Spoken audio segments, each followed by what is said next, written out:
Alright, trade recap. Aujourd'hui, 9 janvier 2024, mardi, no news. On vient de tomber bullish sur le 4 heures sur MNQ. On semble vouloir retrace. Donc sur le 1 hour, on est bearish. Bearish. On a un value gap sur 4 heures, un value gap ici encore sur 4 heures, un 1 hour high, parce que on était là. Un value gap sur le 1 heure qui est bon parce qu'on est bearish sur le 1 heure. Puis on a ce high là sur le 4 heures. Ici, la réalité c'est que ce qu'on espère, et là il y a plusieurs combinaisons qui est possible, c'est que on peut dire ok, on est en train d'être bearish sur le 1 heure parce qu'on retrace sur le 4 heures.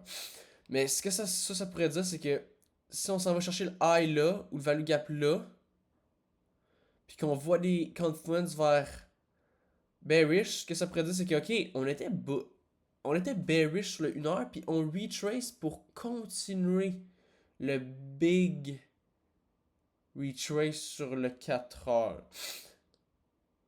Mais attention, c'est que si on voit des confluences par en bas, puis on décide de rentrer, puis finalement, non, c'était juste la fin du retrace, puis on en remonte. Faut faire attention à ça.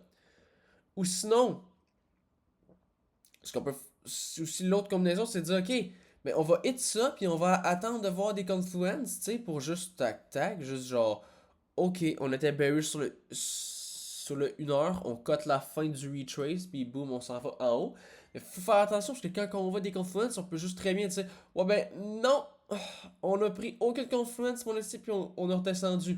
Ou par exemple, qu'on a juste pris genre un un équilibrium sur le 1 heure qu'on n'avait pas target parce qu'on a juste target ça pis oh, on a redescend en bas pis t'as manqué. Fait pour ça, faut que t'attendes pour une classique TJR parce que c'est quand même l'affaire la plus safe dans ce cas-là.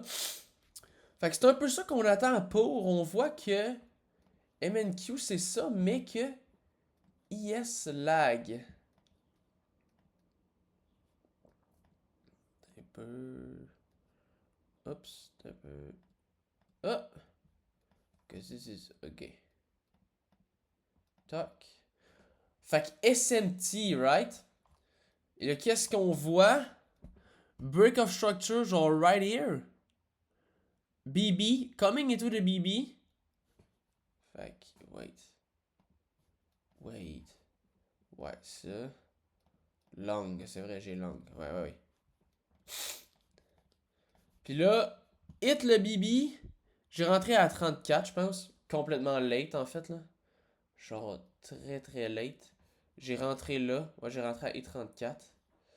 Puis là, c'est là l'erreur. Ça, c'est correct. Comme stop loss, c'est super bien parce que vu qu'on l'a juste hit, on pourrait exactement juste faire ça puis remonter. Fait que ça, c'était super. Là, j'avais 0.81, 1.44, puis genre 3. Puis là, l'affaire, c'est que j'ai été très scary. Genre, j'ai vu qu'on a hit ce target-là. Puis là, je me suis dit, fuck off, ça me tente de prendre des profits live, genre. Je vais mettre 50 et 50 à la place de 33, 33 puis 33. Mais c'est pas. Tu sais, ça aurait été pas si pire parce que on a quand même juste hit cette value gap là, genre tout de tick, genre. Puis ici, on a hit cette value gap là, ouais. Mais genre, fallait que j'y vais à 100% là la raison parce que c'est que NQ à même heure, euh, quand j'ai close, genre, ouais. Quand on a hit ça ici, genre, 11h20, 25, NQ 20-25, t'es déjà rendu genre almost là. Fait que c'est sûr qu'on va les prendre là.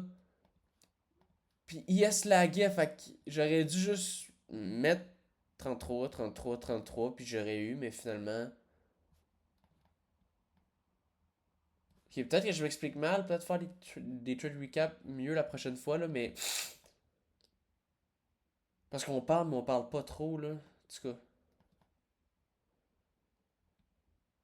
Mais oui, sachant que NQ était à l'avance et venait presque et allait presque prendre ces highs-là, ben, IS étant laggy, on aurait dû laisser notre target là. Parce qu'on est en 2024, on n'est pas en 2025 où que faut prendre plus lui. Il faut prendre l'indice qui est en avance. C'est ça que TJ avait dit. Mais là, en 2024, on peut clairement aller target ça. Fait que, ouais. On a gagné comme 1%. On aurait pu faire plus en gros, mais c'est ça. No way, way. Ok, fine.